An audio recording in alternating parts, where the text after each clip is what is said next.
a former Texas police officer, Aaron Dean, shot and killed Atatiana Jefferson, a black citizen, through the back window of her home in 2019. As a result, the officer was convicted of manslaughter and was sentenced to 11 years and 10 months in prison. The shooting happened after police came to Jefferson's house at about 2:25. They were called by a neighbor who saw her doors open late at night. The neighbor called a number for non-emergency police to ask them to check if everything was okay at Jefferson's house. I made the call because I thought that they were going to do what I called them to do, check on my neighbor, and they didn't do that. Zion Carr, who was 8 years old at that time, was in the bedroom with his Aunt Jefferson when she got shot.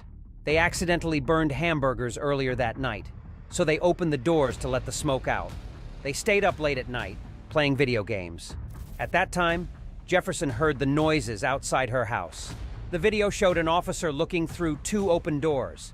After walking around the house, he went to a window and shone a flashlight into a dark room. Put your hands up! Show me your hands!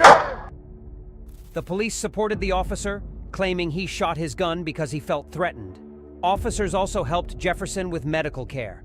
Further, the police asserted that the gun was spotted in the room where Jefferson died. The prosecutor added a twist to this story, mentioning that Jefferson grabbed her gun because she heard noises outside as she felt threatened and saw a flashlight in her backyard. Moreover, the officers tried to hide their presence. This behavior went against the officers. So the defense lawyer tried resolving this query, explaining that the officers thought it might be a robbery happening, not just a check on someone's safety, so they hid their presence. He called the shooting a sad accident, but one that he believed was reasonable for someone like Dean in that situation. Many people strongly criticized the shooting, and you shot a black woman to death in front of an 8-year-old child, including the National Black Police Association, who said that the killings of black people by white officers had become too familiar. Dean became a police officer with the Fort Worth Police Department in April 2018 after finishing training at the Fort Worth Police Academy in March 2018. Aaron Dean. Investigators say Dean, seen here shortly after joining the force, never identified himself as a police officer that night. When the shooting happened, Dean had been with the department for about 18 months. Before the shooting, the only notable thing in his police record was a report about a car accident. In 2004, Dean got a ticket from the Arlington Police Department in his hometown because of the assault by contact. During his job interview with the Fort Worth Police, they talked about this incident. Dean admitted to it, and he paid a fine. 2 days after the shooting at Jefferson, Dean quit his job as a police officer. He was then arrested and charged with murder. We, the jury, having found the defendant, Aaron York Dean, guilty beyond a reasonable doubt of the offense of manslaughter. No one could bring Jefferson back, but society came forward for her. 2 sports players, Harrison Barnes, who used to play for the Dallas Mavericks, and Malik Jackson from the Philadelphia Eagles, paid for Jefferson's funeral. The family's lawyer also set up a GoFundMe page to help raise money for the family.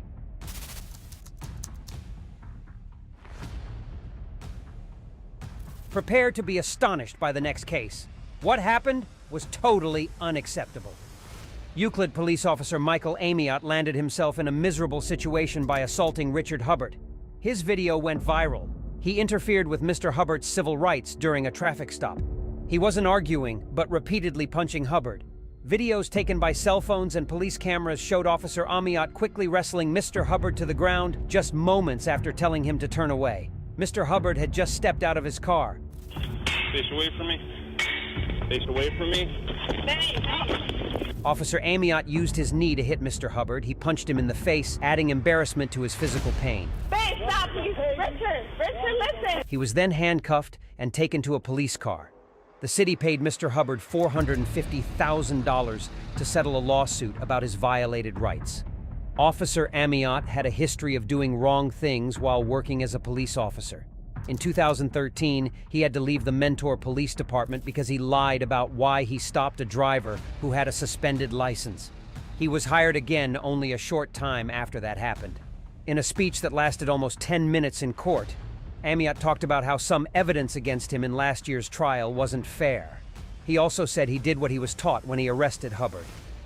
Everything I did on that day was based on my training and experience. Well, justice was served, and he was sentenced to 1 year of probation and a $1,000 fine.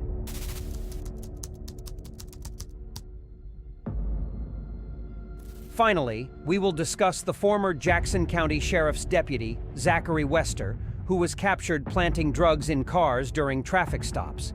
As a result, he received a sentence of 12 years, 6 months, and 8 days in prison. Wester began his career as a deputy in 2015 at the Liberty County Sheriff's Office. However, he left after less than a year because of accusations of sexual misconduct. In 2016, he started working at the Jackson County Sheriff's Office. Wester was arrested in 2019 for allegedly planting drugs in cars during traffic stops while he was working for the Jackson County Sheriff's Office. He was accused of 67 charges, including things like racketeering, official misconduct, fabricating the evidence, and wrongly holding people.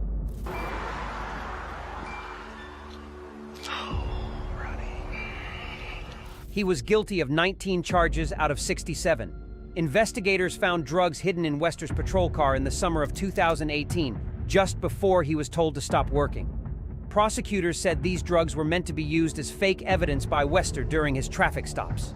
Videos from body cameras also showed Wester secretly holding bags filled with what looked like drugs before searching cars that he stopped. Teresa Odom, one of the victims of Wester, told the judge that the deputy had damaged her reputation and taken away time she could have spent with her grandchild. You've robbed me of my credibility. I've probably missed 1.5 years of my grandbaby's life because of this. In 2018, Wester stopped her because of a broken brake light and asked if he could search her truck. She said okay. He said he found methamphetamine in her purse, but video from a camera worn by him showed him hiding a bag before he started searching. Odom vehemently denied that the drugs were hers when Wester accused her of having them. That is not mine. No, sir. I'm not going to ask you any No, sir. I'm not going to ask you any direct questions. I'm going to read you your rights first, okay? Wester's wife, Rebecca, and others asked Judge Goodman to be kind, saying he was a good man who attended church and helped in his community. Really? Wester had been in the Jackson County Jail for the past 58 days since he was found guilty. After that, he was shifted to a state prison. And that's all for today. Hit the subscribe button to get more exciting updates.